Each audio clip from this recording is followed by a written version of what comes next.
afternoon, everyone. Two announcements at the top, and then we'll take your questions. First, today we learned the very sad news that Mexican state and federal authorities recovered 4 U.S. citizens kidnapped on March 3rd in Matamoros, Mexico. 2 U.S. citizens were returned to the United States. The bodies of 2 other U.S. citizens killed in the same incident were also recovered. We're providing all appropriate assistance to them and their families. We extend our deepest condolences to the family and loved ones of the deceased. We thank our Mexican and U.S. law enforcement partners for their efforts to find these innocent victims, and the task forward is to ensure that justice is done. Next, earlier today, at the launch of the 2023 Joint Response Plan for the Rohingya humanitarian crisis in Bangladesh, the United States announced nearly $26 million in additional humanitarian assistance for Rohingya refugees in Bangladesh and the region, for those people in Burma affected by ongoing violence, and for the communities hosting refugees from Burma. With this new funding, our total assistance for those affected by the Rakhine State and Rohingya crisis has reached nearly $2.1 billion since August of 2017, when over 740,000 Rohingya were forced to flee to safety in Cox's Bazar, Bangladesh. This new funding allows our humanitarian partners to continue providing life-saving assistance to affected communities on both sides of the Burma-Bangladesh border, including nearly 980,000 Rohingya refugees hosted by Bangladesh, some 740,000 of whom arrived in the months following August 2017, when they were forced to flee genocide, crimes against humanity, ethnic cleansing, and other horrific atrocities and abuses perpetrated by Burma's military in Rakhine State. This funding will also provide assistance to nearly 540,000 Bangladeshi host community members and to others affected by ongoing violence in Burma. The United States appreciates the generosity of the government of Bangladesh and other nations and the hospitality of the Bangladeshi people in hosting Rohingya refugees, especially now that we are in the 6th year of this protracted crisis. We remain committed to working towards durable solutions to the crisis and will continue to partner with the government of Bangladesh, the Rohingya community, host communities, and people inside Burma to ensure a coordinated and well-supported response to this humanitarian crisis. The international community must remain steadfast in our commitment to alleviating the suffering of the world's most vulnerable people, including through the Rohingya crisis response. With that, happy to take questions. Can I just ask you to clarify or extrapolate a little bit on what you said about the Mexico? So you're saying that, yes, you have now been able to confirm that 2 of the 4 were killed? That's correct. And that the other that the other 2 are now back in the U.S. The 2 survivors. The 2 survivors have since been repatriated back to the United States. That occurred with the assistance of our Mexican partners, with the assistance of our officials in Mexico. We are in the process of working to repatriate the remains of the 2 Americans who were killed in this incident. Okay, so those bodies are not back. Not yet. And I understand that the investigation is still early, but do you have any reason to believe that they were targeted?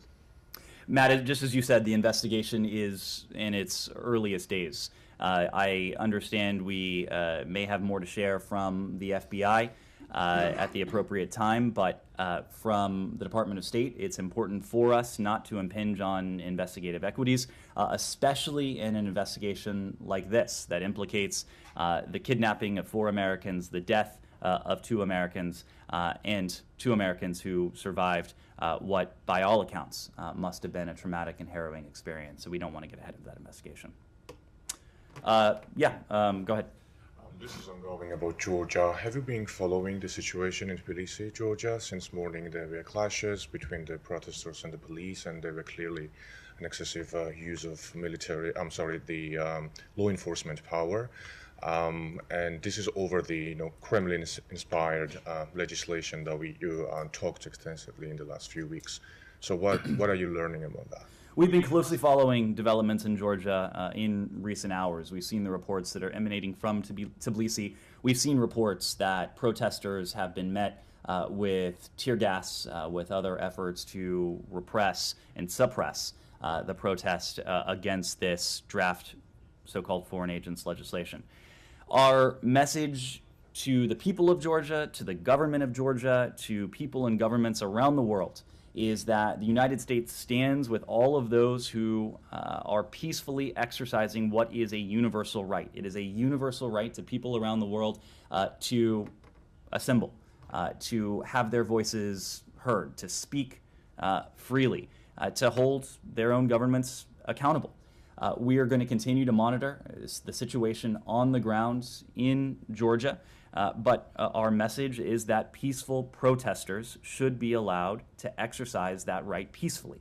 That is a right that is available to people in Georgia. It is a right that is available to people in every country around the world. And very lastly, today's latest statement by the Embassy of the U.S. in Georgia starts with the sentence, "Today is a dark day for Georgia's democracy," and the entire text is the harshest that I've ever seen, throughout the 30 plus years of diplomatic relations.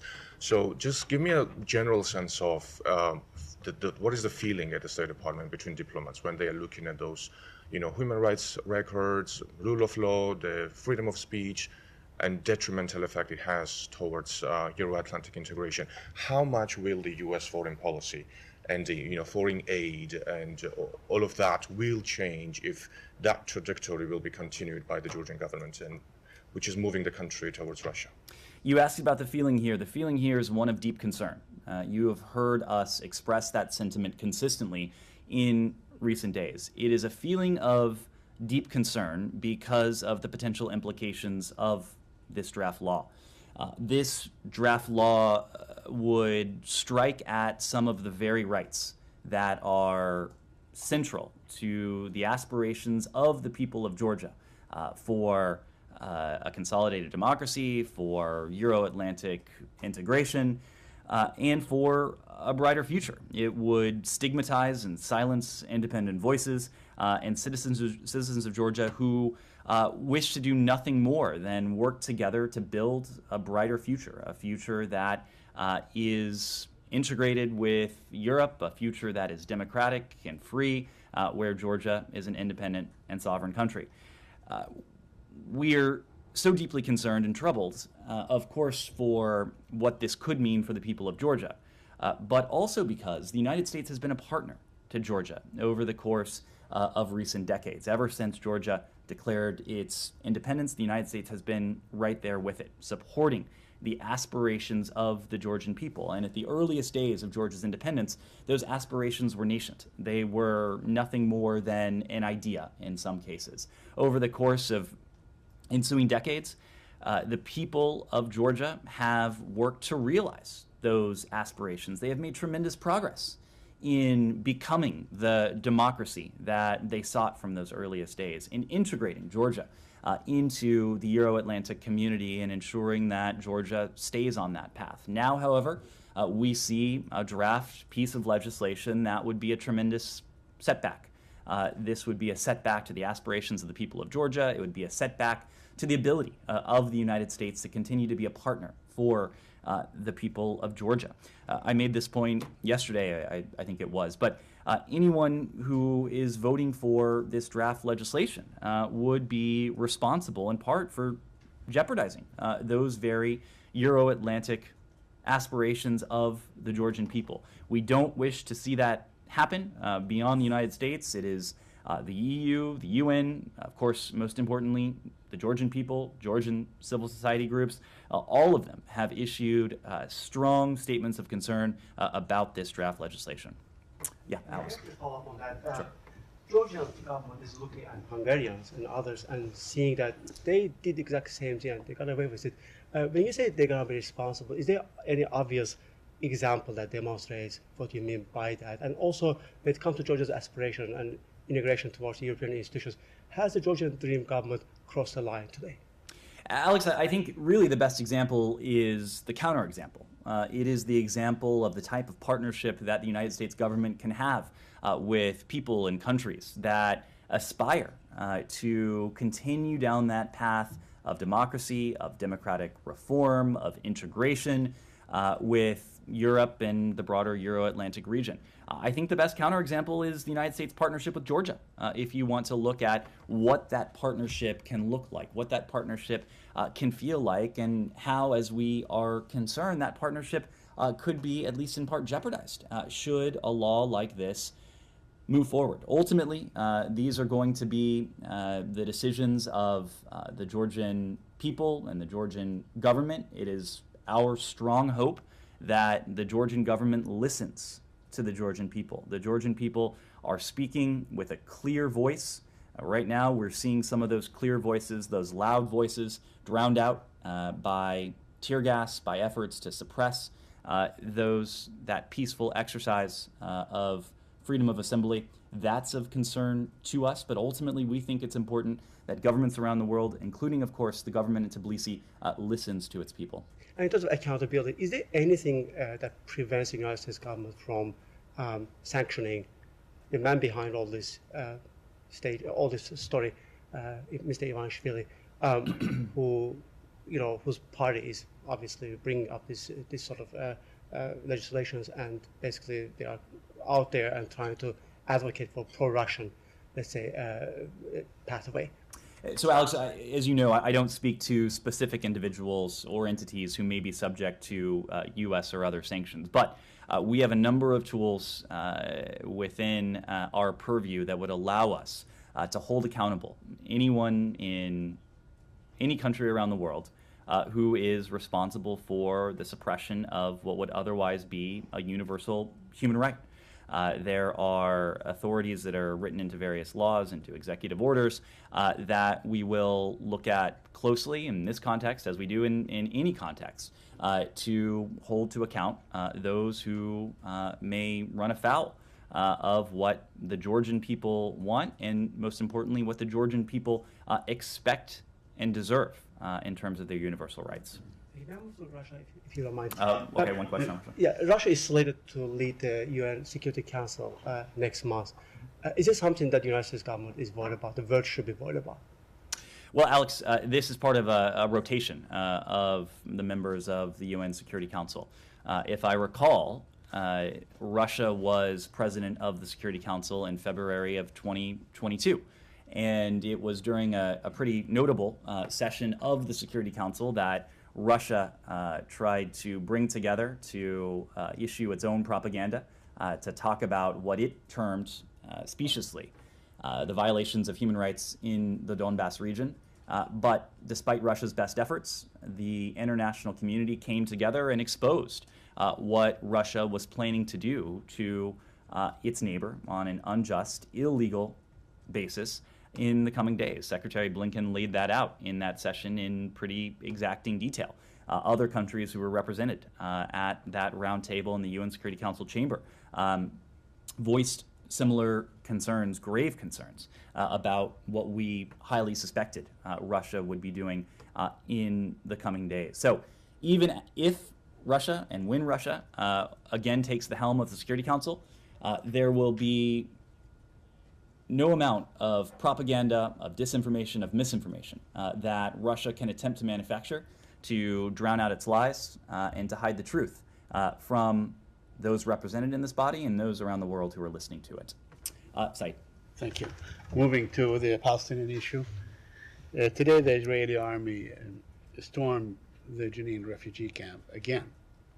Left at least 6 dead, 6 Palestinians dead, 26 wounded, wreckage of home destroyed, and so on. And I'm wondering whether, in the statement last night that was issued after meeting with Mr. Dermer and Mr. Hanigbi, the Secretary of State called on both sides for calm. Is that the kind of calm that you expect from the Israelis, your partners, or are you reconciled to the fact that this government, this Netanyahu government, will take it out on the Palestinians to sort of export its crisis at home? Said, a couple things on this. First, we are aware of these reports. We understand the IDF, which they have said publicly, was pursuing a terrorist who murdered 2 Israeli civilians in what can only be described as a horrific attack late last month on February 26th.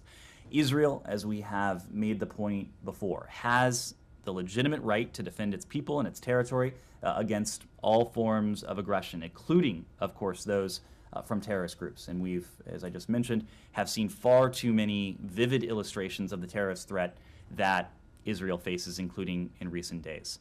We remain deeply concerned by the sharp rise in violence in the West Bank, and we continue to urge the parties to take immediate steps to prevent the further loss of life. As you saw in the readout from the Secretary's discussion yesterday with Mr. Dermer and the National Security Advisor, that was a message that the Secretary reiterated in that context as well. We've said this many times before, but we continue to believe that Israelis and Palestinians deserve equal measures of freedom, of security, of prosperity. That remains our goal. That remains our long-term goal to, in the first instance, keep alive the prospects of a negotiated two-state solution on the path to realizing that.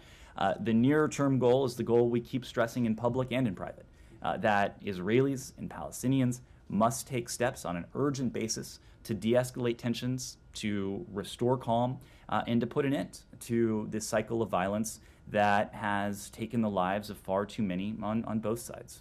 You know, this is really like Groundhog Day. I mean, you keep saying Israel has a right to defend itself. Fine, Israel has a right to defend itself.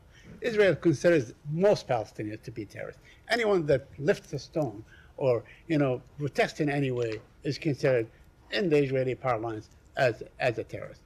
You sit day after day glorifying the Ukrainian people's resistance to the Russian occupation, which is great.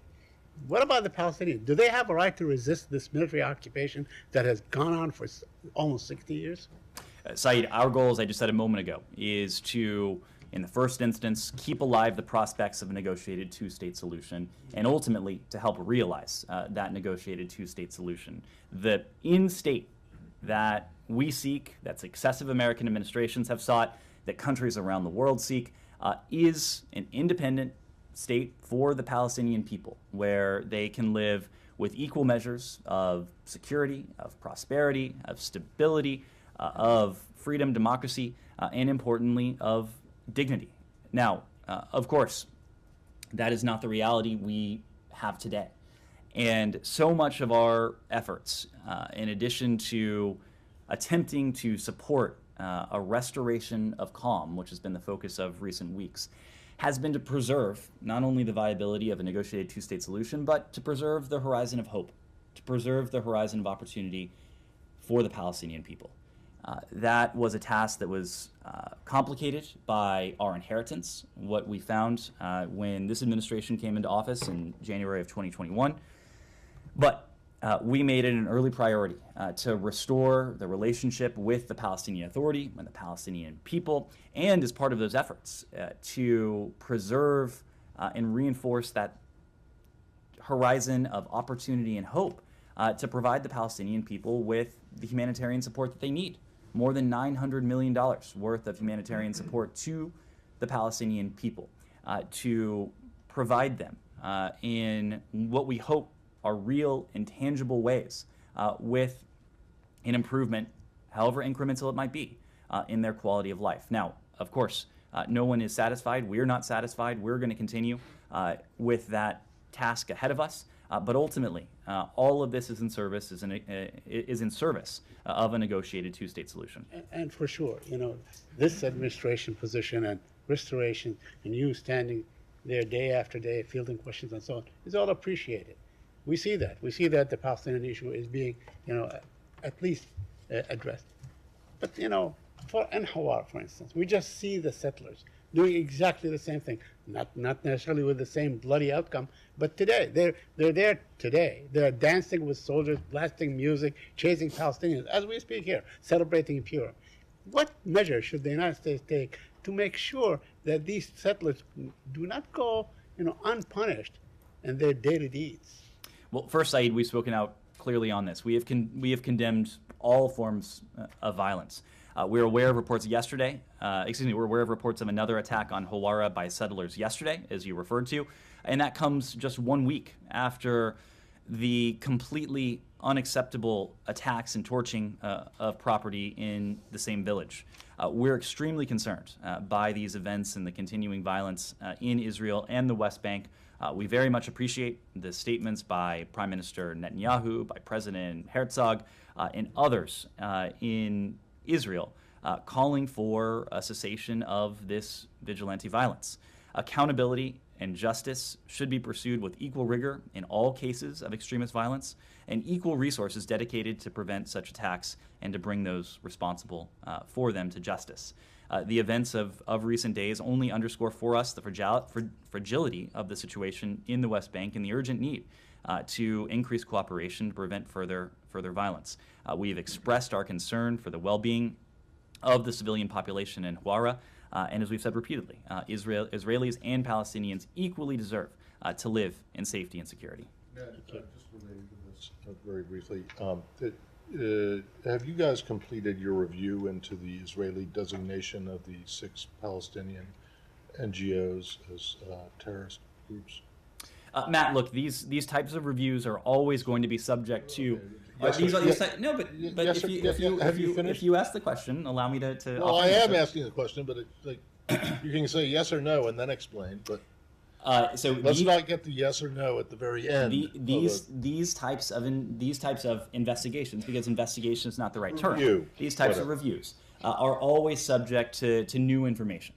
If we are in receipt of additional information that changes our approach, our decision-making, our calculus on this, we of course will review this carefully and with a critical eye. What I can say is what we've said consistently on this. We have not seen anything that has led us to change our approach to these NGOs. Of course, our approach was different from the one that our European Union allies had. We've never funded or supported these groups, but we have not seen anything that has been provided to us that would allow us to take punitive action against any of these groups, for example. Okay, which means that that there is, I mean, as I understand it, there was never any U.S. money going to any of these groups. That's right. So what does that mean, that you haven't changed your... Well, you're not designating them like the Israelis did. That's correct. But at the same time, are you also saying that pending some new information that the Israelis provide, that you think that as you have before, that the allegations against these groups are specious? Well, I don't know that we've used that term. What we've said that they're not what we've said consistently is that these types of actions against independent NGOs need to be predicated on a very high bar. Okay. And when was the last time that you updated either the Israelis or these Palestinian NGOs about the status of the review? When we spoke to the NGOs themselves? Well, I don't know. I mean, when you're saying that you haven't changed it, but that it's subject to change depending on there being new information. When was the last time you informed the Israelis of this? Perhaps yesterday? We've had regular discussions with our Israeli partners. Up in the conversation between Secretary Blinken and we issued a readout. We issued a readout of that. Yeah, I know, and it didn't mention it. That's why I'm asking this question. So, did it come up? I'm just not going to go beyond the readout. What I will say is that Mr. Dermer and the National Security Advisor have a remit that is primarily regional security. Of course, the Secretary did make the point about the need to de-escalate tensions between Israelis and Palestinians, but much of that conversation was focused on the challenges to security in the region. And of course, at the top of that list is Iran. That was the focus of that conversation. Yes? China? Sure.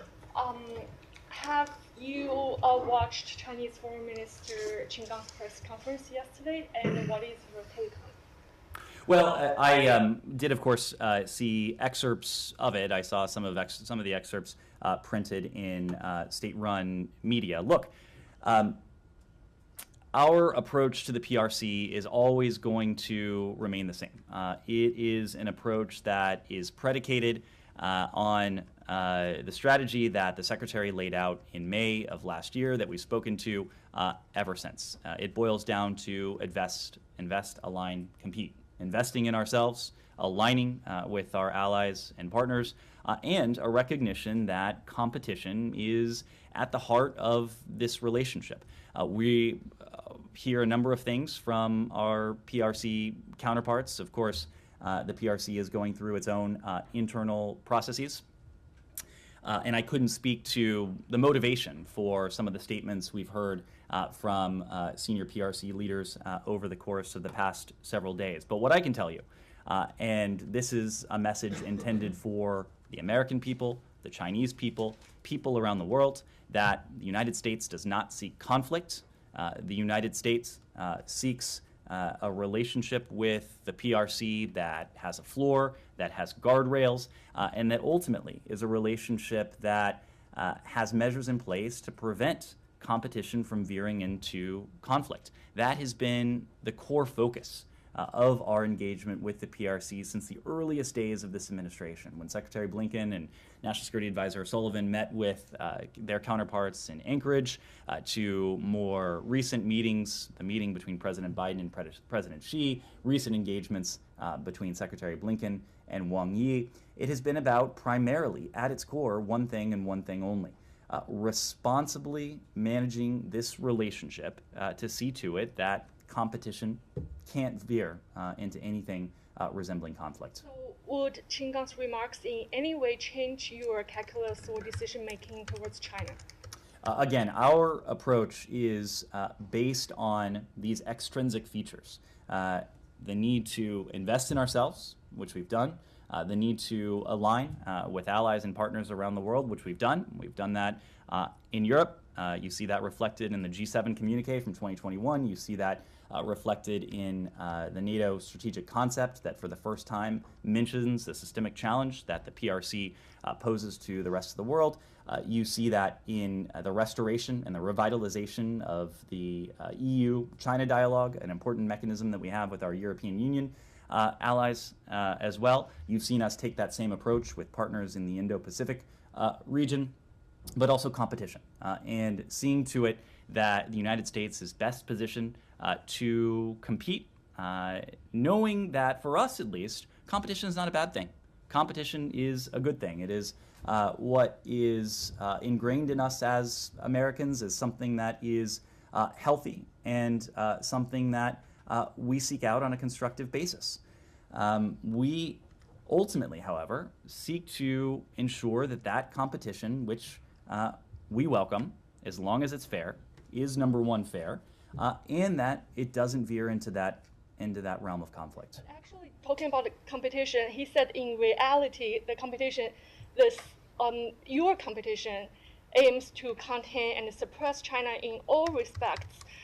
Basically, he just accused the United States only accept one result, which is the U.S. wins, China lose. Can you accept other result? Of course, this is not about containing any country around the world. This is not about containing China. This is not about suppressing China. This is not about holding China back. This is about upholding the rules-based order. The rules-based order that countries like China have signed onto, that they signed onto in the earliest days of the UN system. That they've signed on to in the context in the Universal Declaration of Human Rights, that they signed on to in the context of international law, and that countries like China also consistently point to. This is what we're seeking to uphold. It is not about holding back China. It's not about holding back any other country. We want to have that constructive competition that is fair, that allows our two countries to coexist responsibly, as we are confident we can, and that has those checks in place to see to it that competition doesn't veer into that conflict. And lastly, he warned that if the United States is not going to take a break, you risk conflict with China. Are there any mechanisms left right now to prevent confrontation or conflict? Well, first on that list is dialogue, is communication. Yeah, but almost all dialogues are suspended. Well, that's unfortunate, and it is not our wish. It's not our doing. I would also push back. Thank you for preempting that, Matt. I would also push back on the idea that almost all communication is suspended. That's not the case, of course. We have an embassy in Beijing. The PRC has an embassy here with a new ambassador. In fact, someone who is well known to senior American officials. Secretary Blinken just sat down with Wang Yi in Munich There have been a number of engagements with our PRC counterparts at various levels, even in recent weeks when, admittedly, tensions have been somewhat elevated. So first on that list is the ability to engage in dialogue, the ability to communicate clearly, directly with one another. Now, there are areas where there isn't the level or the cadence of communication that we would like to see. And our colleagues at the Department of Defense have spoken to that again. That is not our doing. That is because of the decisions that have been made in Beijing, not the decisions that have been made in Washington. So we would like to see these channels of communication continue to expand and, at the appropriate time, even deepen. Just follow up on yeah. that specifically. When you laid out the Biden administration's policy approach to China just there, you talked about investing in ourselves, aligning with partners and allies, and competing constructively. Another major pillar that you guys have referenced in the past is working with China where interests align. Why did you leave that out today? Is there any reason for it? Or are you more pessimistic about working with China at this point in time? Not at all. Not at all. This is it is a key element of our vision of the relationship. We know, and there are different ways to talk about the relationship. The pillars that we talked about are the pillars that Secretary Blinken laid out in May. But there are different features of this relationship. There are some features that are competitive, and in fact, that's most features of this relationship, we think. There are some features that have the potential to be adversarial or even conflictual. Those are the areas that we want to confine, narrow, even potentially eliminate if we could. And there are some areas that we believe have to be cooperative and collaborative. Not because it's a favor to the PRC or to any other country, but it's because it's profoundly in our interest and in the interests of countries around the world. We've talked about some of those such areas. Climate is one. This is, with the world's two largest emitters, an area in which we have to cooperate with one another. It's also an area where we have managed to cooperate with one another now over successive administrations. Fentanyl and the challenge of synthetic drugs, of course, is another where we have to find ways to work together. We would like to do more with the PRC.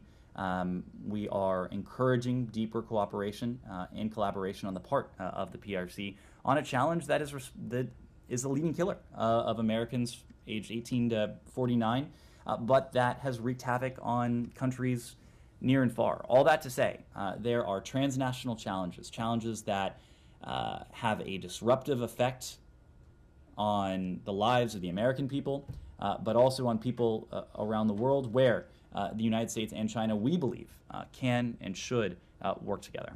And I'm sorry, I missed the top of the briefing. I saw your remarks, but I just have a few follow-up questions on the Americans kidnapped and murdered in Mexico. You said that the two bodies of the Americans who were killed have been recovered. Do you have any information for us as to who within the U.S. government has those bodies right now? Is it FBI investigators? Is it State Department officials? And where exactly those bodies are in Mexico right now? I don't have specific details to relay on where where their remains are. We are working collaboratively. Our officials from our consulate in Matamoros, our officials based in the embassy in Mexico City, are working very closely with their Mexican counterparts, with the FBI, with the DEA, with other partners on this in an effort to repatriate those remains as soon as we can. And just one more question, actually two, sorry. Is the U.S. government satisfied at this point with your engagement with the Mexican government on this, crisis issue? And we've heard from yourself and from the White House that you guys are focused on ensuring that justice is done. Can you just explain for us what justice could actually look like? Well, first, when it comes to what we've seen from our Mexican partners, we do express our deepest appreciation to our Mexican partners, as well as to our interagency colleagues, for their efforts in facilitating the recovery of these two Americans and for the recovery of the remains of the two Americans who tragically are now deceased. In terms of justice and accountability, this is something that will be within the purview of our law enforcement colleagues. Of course, the FBI is engaged on this. Mexican authorities are engaged on this. It's not for me or for the State Department to be prescriptive, but ultimately we want to see accountability for the violence that has been inflicted on these Americans that tragically led to the death of 2 of them. Yes. Mexico, sure. Yeah, do you think that the Mexican government is doing enough against drug cartels? And some Republicans are asking again to designate drug cartels as terrorist groups. What's your position on that? So this is a challenge in parts of Mexico. It is a challenge that has spillover effects for Americans and for the United States. It is a challenge on which we are partnering with our Mexican counterparts. This is, of course, something that has the full attention of this administration. It is a long-running challenge, but we are going to work cooperatively, collaboratively with our Mexican partners in any way we can to help address these pockets of insecurity, the drug trafficking, the other security threats that are at or near, sometimes cross over into our border. When it comes to the drug cartels, we are going to do what is most effective to limit their ability to traffic in their wares. This is something that our colleagues at the DEA are extremely focused on. We have laws on the books. We have designated these criminal organizations, these drug trafficking organizations, consistent with the authorities that we as a government have, but we are always going to look at every tool that is by law or any other authority available to us to attempt to work with our Mexican partners to crack down on what is a threat to Mexicans and to Americans alike. So you are open to consider them like terrorist groups? We have designated these groups as appropriate. We are always going to continue to do what is most effective and what is available to us to hold these groups accountable. Ukraine? Thank you, Ned. You know, even after 1 year of the war, even seeing all these atrocities, Ukrainians are really shocked now because of the footage emerged. And it's a footage of the Ukrainian soldier reportedly captured by Russian in Bakhmut and shot by death, standing unarmed and just saying glory to Ukraine. 2 questions, please. Firstly, could you comment on this if the State Department is aware of this footage and these reportages? And secondly, may one expect that the international team and American team who is helping Ukraine to investigate the military crime can help with this because the country started its own investigation right now? Thank you. So, of course, we are aware of this gruesome video. There is no other word for it. The harrowing imagery of this unarmed Ukrainian being executed after making the simple statement of glory to Ukraine is just breathtaking in terms of its barbarity. Russia, we believe, should be ashamed of itself. It is flouting the basic rules of war, basic humanity, basic decency when its forces take part in atrocities like this. Members of Russia's forces have committed war crimes and crimes against humanity in Ukraine. We're not naive to believe that Russia will admit to this or in the near term even change its ways. This, of course, is not the first evidence of Russia's apparent atrocities in Ukraine. Unfortunately, it probably will not be the last. A tally that our Ukrainian partners are maintaining of potential war crimes or atrocities now has tens of thousands of instances on it. Russia has repeatedly says that it wants peace. There can be peace in Ukraine today. There could have been peace in Ukraine a year ago. Russia, if it is serious about that, can withdraw its forces from Ukraine. Russia's leaders in the Kremlin, as they see these harrowing images, should remember that the international community, including the United States, will do everything we possibly can to see to it that those responsible at the ground level up to the political level, are held responsible and accountable for these war crimes and atrocities that we've seen committed. Let me move around just so we can. Quick follow-up on this point. You're saying that Russia could end this war today, but they need to withdraw. Is that a precondition to start any negotiations? Saeed, President Zelensky has put forward a vision for a just and durable peace. Just peace means a peace that is consistent with the basic foundational principles that countries around the world, including Russia, have signed up to. The UN Charter, international law, Universal Declaration of Human Rights, basic principles like territorial integrity, sovereignty, independence, everything that is at stake in Russia's brutal aggression against Ukraine. And durable, meaning that there can't be a phony peace in which Russia stops fighting only to rest, to refit, to regroup, and to reattack, whether that's within months or years down the road. This is a vision that President Zelensky has put forward. It's a vision we believe in, that countries around the world have endorsed as well. Yes? Jahan Zaibali from Airway News. The current government of Pakistan suspended the transmission and license of Airway News in all over the country. And this is not the first time Airway News is being targeted. We spoke about it many times. Even Consul Derek Sholay told me that he's going to take up this issue with the Pakistani government when he was visiting Pakistan. Your thoughts and your comments on that, please. Well, this is an issue that we routinely raise. We routinely raise our concerns about press freedom to stakeholders around the world, including to counterparts and partners in Pakistan. A free press and informed citizenry are key to any nation and its democratic future. As a general matter, we're concerned by media and content restrictions that undermine the exercise of freedom of expression, peaceful assembly, and association.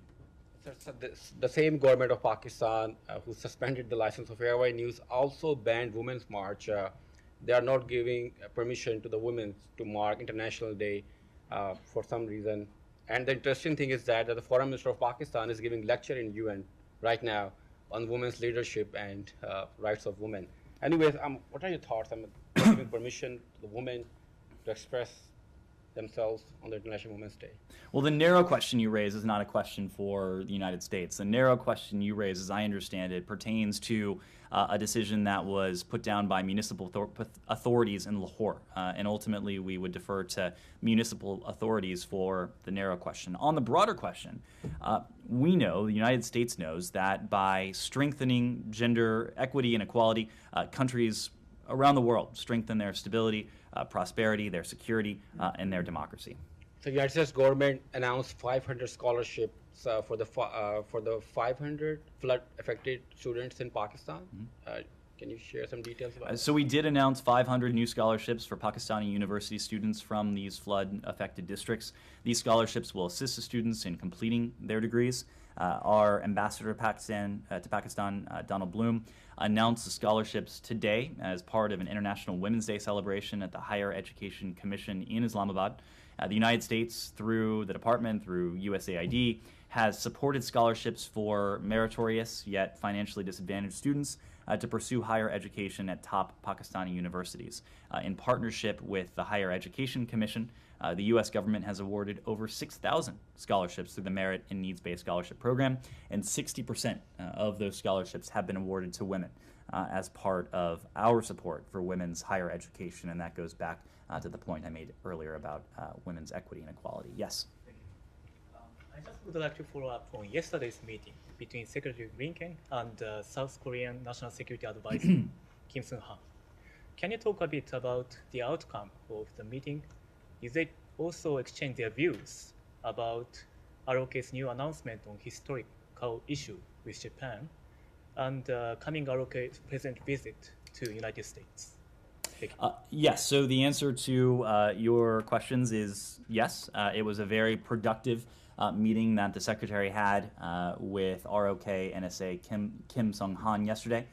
We issued a readout after that meeting, but as we said, the Secretary heartily welcomed the announcement that bilateral discussions between the ROK and Japan to resolve sensitive historical issues had concluded. In addition, the Secretary and the National Security Advisor discussed how both countries can further offer our support to Ukraine and to boost our collective economic security. And the Secretary assured the National Security Advisor of the United States ironclad commitment to the defense of the ROK. And they also noted how much they look forward to the state visit that was announced by the White House today of President Yoon to the White House in April. Yes, go ahead. They talked about it before the announcement was made. Sometimes, My Matt. God, how shocking! It's hard to imagine. I know. Yes, go ahead.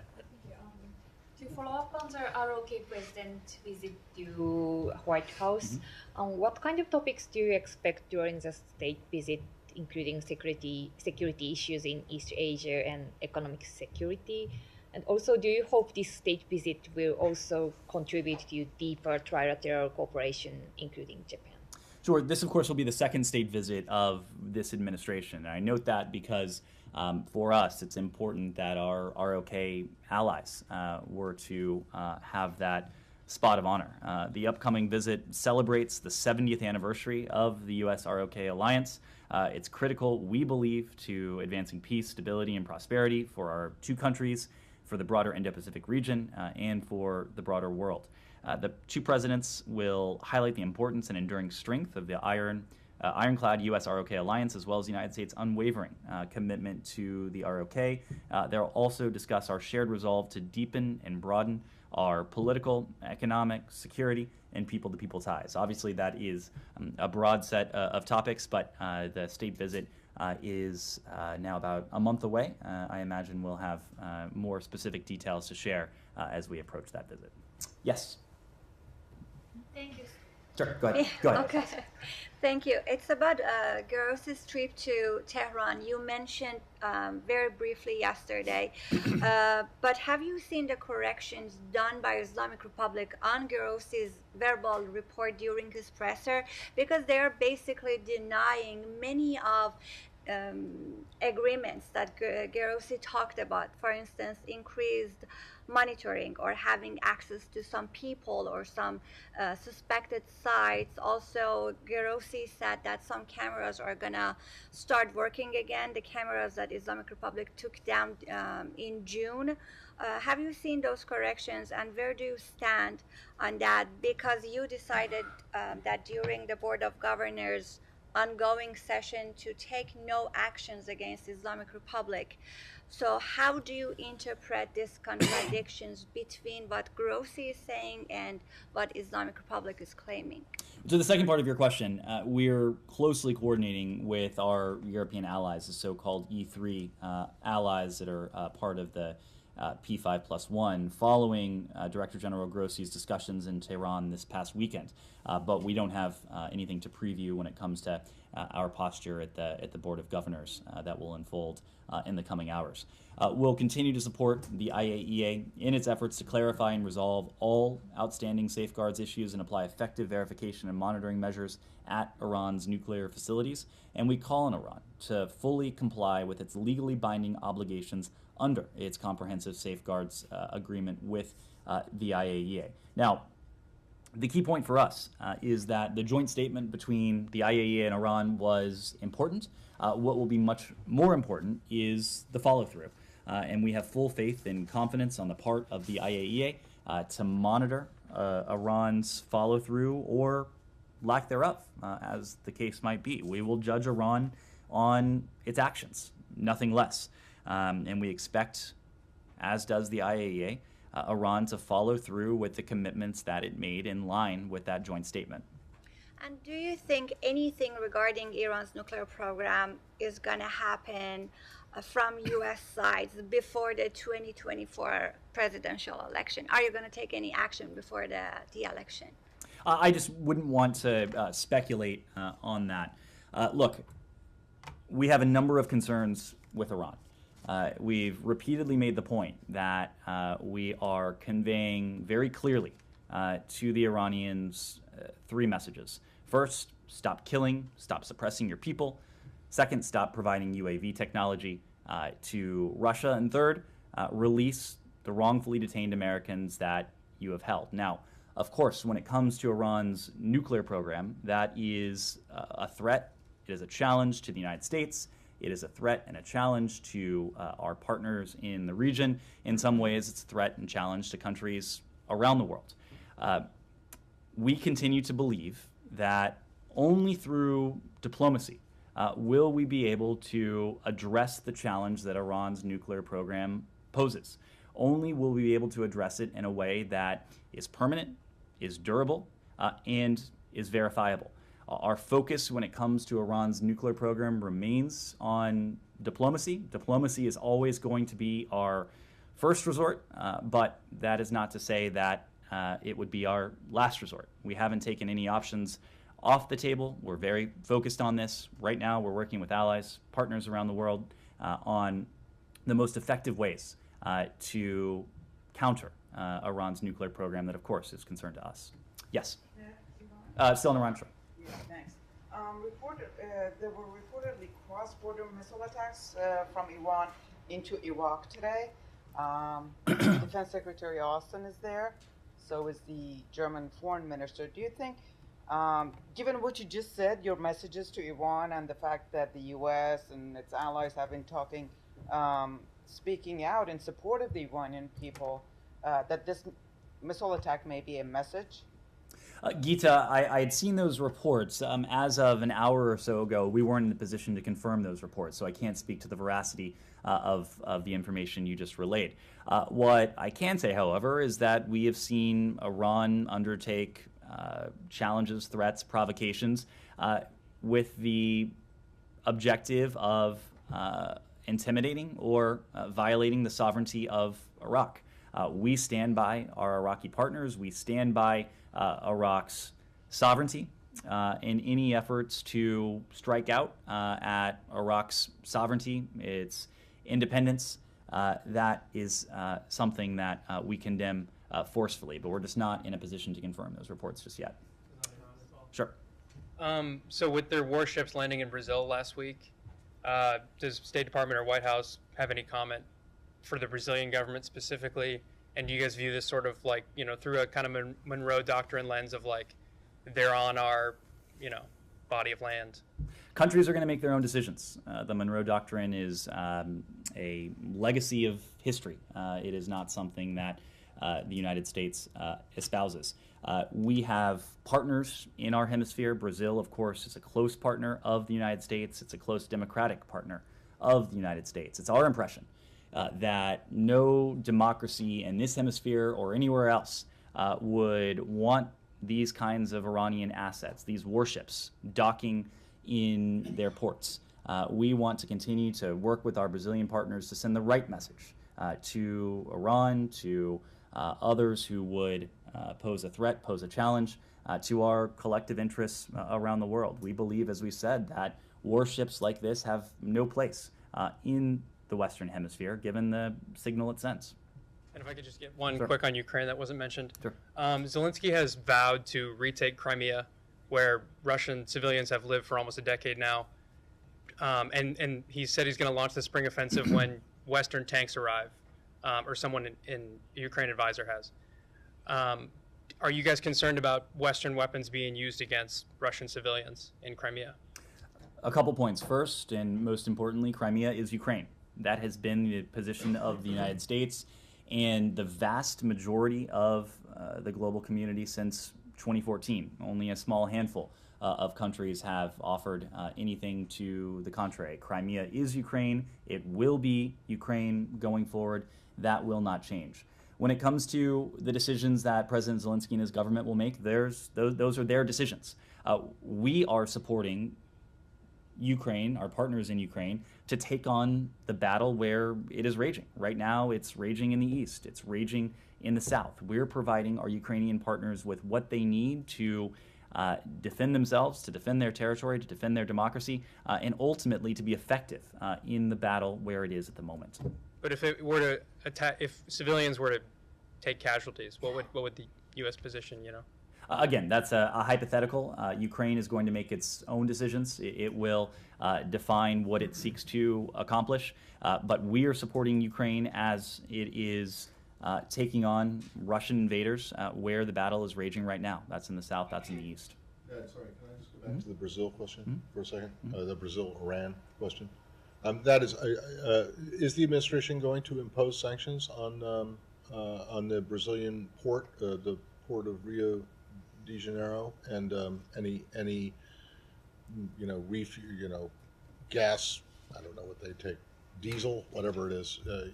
Any vendors that supplied them with fuel or food or other supplies? Matt, you won't be surprised to hear that we don't preview those types of actions, but Brazil, of course, is a partner. Brazil Are they is aware? Have you made them aware that they are subject to secondary sanctions, given the fact that these two warships are designated? We are a partner to Brazil. Brazil is a partner Have to they us. been told? We have discussions with our Brazilian partners on a range of issues. They, I am confident, are aware of existing sanctions authorities. Is it not U.S. law that they must be sanctioned? Matt, again, we just don't. There must be. Is it not the law that you? This is a violation of those sanctions. I would have to look into the law. The law that I would have to look into whether these are mandatory and what the details are. But again, our Brazilian partners are sanctions. Our Brazilian partners are partners. We are going to do what is most effective together in pushing back on the threat and the challenge that Iran poses. Does that mean that you could decide that what is most effective is not implementing the law? Matt, you know we follow the law. Again, I'm not going to. Know. I'm not going to. If it were found that the Brazilian port operator and attendant companies, caterers, fuel suppliers, whoever, provided these two ships, sanctioned ships, with assistance, with support, would the sanctions apply? As we always do, we marry the facts with the law and arrive at a decision, but we don't preview those decisions. All right, so the answer is yes. If you do determine that the sanctions were violated, then there will be penalties imposed on your partners, quote unquote, in Brazil, at the port of Rio and whoever else. Matt, I think you're zooming a bit far ahead. We marry the facts with the law. We don't preview any actions we might take. But importantly, Brazil is a partner, and we're having these conversations with our Brazilian partners. But you can say that you will uphold the law. Matt, we follow the law. Right. And then just secondly, on your Monroe Doctrine comment, it was back in 2014 or so that Secretary Kerry declared that the Monroe Doctrine was dead. So that's not particularly new. But in fact, I didn't intend to make news with that. Well, I know, but the fact of the matter is that it doesn't really appear to be dead. I mean, you guys say that it isn't dead, but if you're going to go ahead and enforce the law when it comes to Brazil and these Iranian warships, that would seem to suggest, now granted, Iran is not Europe, but it would seem to suggest that you are opposed to and will take action against foreign non-Western Hemisphere interference in the Western Hemisphere. You're making a number of assumptions. What is true, and that you are not wrong in relaying, is the fact that a country like Iran poses a collective threat to the United States and to our partners in this hemisphere. It is our intention to work collaboratively with our partners in the region, but even closer to this neighborhood on those types of threats. Well, I mean, do you believe that China poses a threat in the Western Hemisphere, in places like Panama and Central America, and places where they're making inroads? These are decisions that governments are going to have to make on a sovereign basis. Our intention and engagement with these governments is to see to it, to do everything we can, that their decisions are informed decisions. These are not decisions for us to make. Yes, go ahead. Yes, thank you. I had a question concerning Okinawa Governor Tamaki's visit to the State Department today. Before the visit, Governor Tamaki has said that there is an overburden on the Okinawan residents due to the U.S. military presence there in the island. He's been calling for the relocation plan of the U.S. base in Okinawa to be reviewed so it is located outside of Okinawa. Could you tell me if any of these issues were discussed today during today's visit, and how does the State Department address these concerns and claims? We'll see if we have anything to offer in the aftermath of the discussion today, see if we can get you some details of that. Yes, go ahead. There's a TikTok And I have a question. So, America may ban for the TikTok, and then are there any discussion with the Chinese side about this? And I'm just wondering, what is the current assignment for Chinese devices? What is our current? Assessment for Chinese devices. We don't paint with a broad brush, but I think you've heard my colleagues from the White House and from other partners across the government express the concern that we have for technologies like TikTok, technologies that we recognize that foreign governments could use to pose a threat to the privacy, the personal security to American citizens, or to pose a more systemic threat to the United States and our interests. These are challenges that we're attuned to, but ultimately this is a matter that is under review by the relevant authorities in this country, and we're not going to get ahead of that review. Dylan? Yeah, I know you said yesterday that it would ultimately be up to Speaker McCarthy to decide what he's going to do as far as traveling to Taiwan or not. Part of the reporting that covered that also said that there was concern on both sides, including in the administration, about China's reaction to such a visit. Can you speak to that? Is that true? Is there concern within the department, within the administration, about how China would react to that visit if it happened? Dylan, Congress is an independent, co-equal branch of government. The Speaker, any member of Congress, is going to make his or her own decision about the meetings that they take or choose not to take, or how they take those meetings, or where they take those meetings. We routinely engage with members to share information that we have. Look, our broader concern, leaving aside the reports that have been out there about Speaker McCarthy and a potential engagement, is the fact that the PRC has consistently sought to undermine the prevailing status quo, the status quo that has upheld decades of peace and stability across the Taiwan Strait. We saw the PRC in the aftermath of Speaker Pelosi's visit to Taiwan attempt falsely to claim that her visit was a change to the status quo and to use that as a pretext to undermine the prevailing status quo. Our charge and our goal, unlike that of the PRC, is not to undermine the status quo, it is to reinforce, it is to strengthen the status quo, because we recognize that the status quo across the Taiwan Strait has undergirded peace and security, it's enabled commerce, it has contributed to the vision we share with so many of our partners of a free and open Indo-Pacific. We are concerned that the PRC and its deeds, its words, has sought to undermine that, and that's something that we're continuing to watch very closely. So, in the conversations you may have had with McCarthy's office, has there been increased concern expressed versus, for instance, Pelosi's visit, since you mentioned that? I'm just not going to comment on any conversations we may have had with the Speaker and his office. I'm not aware that Speaker McCarthy has announced any intention to engage in a meeting. I'm not aware that Taiwanese officials have announced any forthcoming travel. Of course, those decisions are going to rest with the Speaker, and we'd refer you to his office in the first instance. Yes, go ahead. Secretary Blinken has just met with business leaders and members of the U.S. Chamber of Commerce. I know that it was simultaneous with this press briefing, but is there anything else that you can update us on? We may have some additional details to relay in the aftermath of that engagement today. In written statement, or how? We'll convey it how we're able to. I think we may have some written material to pass. Thank you. Yeah, go ahead. I have a question about the East Side report today about the blast on the Nord Stream pipelines. Mm-hmm. So, DISIDE reported that the investigators established the vessel that was allegedly used to blow up the Nord Stream, and it belongs to two Ukrainian nationals from Poland. So, should the investigators conclude that the Ukrainian government was actually behind the blasts?